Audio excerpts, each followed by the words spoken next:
ఆంధ్రప్రదేశ్ ప్రభుత్వము, విచారణ సంస్థ సిట్టు వీళ్ళకు మించి తెలుగుదేశం పార్టీ పత్రికలు, టీవీ ఛానళ్ళు బాబోయ్ ఏదేదో విచిత్రమైన కథనాలు, రకరకాల స్క్రిప్ట్లు ఎగ్జిక్యూట్ చేసినటువంటి లిక్కర్ కేసు ఏదైతే ఉందో అది ఎటూ కాకుండా చివరికి న్యాయస్థానాలకు ఒక ఆధారం కూడా సమర్పించలేకపోతే ఆధారాలు లేవు అని చెప్పి వాళ్ళు బెయిల్ ఇచ్చి బయటకు పంపించేస్తూ ఉన్నారు.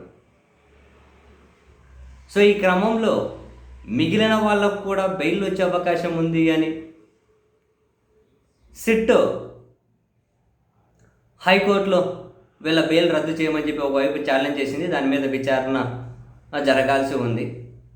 అండ్ మరొక వైపు ఇదే కేసులో జూలై 19 అరెస్ట్ అయి రాజమండ్రి సెంట్రల్ జైల్లో ఉన్నటువంటి రాజంపేట ఎంపీ మిథున్ రెడ్డి గారు ఉపరాష్ట్రపతి ఎన్నికల్లో ఓటు హక్కు వినియోగించుకోవడం కోసం మధ్యంతర బెయిల్ మీద బయటకు వచ్చారు కదా, ఆయన రెగ్యులర్ బెయిల్ కూడా ఏసీబీ కోర్టులో దాఖలు చేసి ఉన్నారు.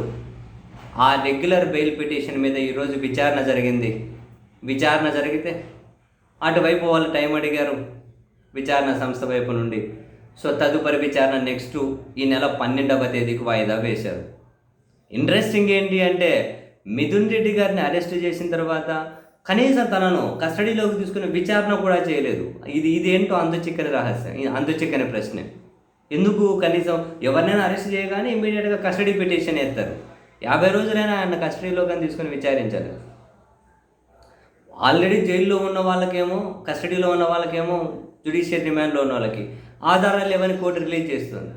మరి ఇప్పుడు మిథున్ రెడ్డి గారిని ఆయన వేసినటువంటి పిటిషన్ మీద 12వ తేదీ ఎలాంటి తీర్పు వెలువరిస్తుందో చూడాలి. అండ్ 11వ తేదీ వరకు మాత్రమే మిథున్ రెడ్డి గారికి మధ్యంతర బెయిల్ ఉంది. ఇప్పుడు రెగ్యులర్ బెయిల్ 12వ తేదీ విచారణకు రావాల్సి ఉంది. మరి మిథున్ రెడ్డి గారు మళ్ళీ జైలుకి వెళ్ళాల్సి ఉంటుందా, లేకపోతే రెగ్యులర్ బెయిల్ వచ్చేస్తుందా చూడాలి. మిథున్ రెడ్డి గారి బెయిల్ని అడ్డుకోవడం కోసం అని చెప్పి కొన్ని ఆడియో, వీడియో, కొన్ని వాయిస్ మెసేజ్లు ఇవన్నీ సిట్టు సిద్ధం చేస్తుంది అని చెప్పి తెలుగుదేశం పార్టీ మీడియా అయితే కథనాలు ప్రసారం చేస్తూ ఉన్నారు. అసలు సిట్ ఈ విచారణ ఎక్కడ ముగిస్తారు? ఏం ముగించి కూడా చిన్నగా పక్కగా తప్పుకుంటారా? ఇవన్నీ కనుక పెద్ద ప్రశ్నలే, చూడాలి.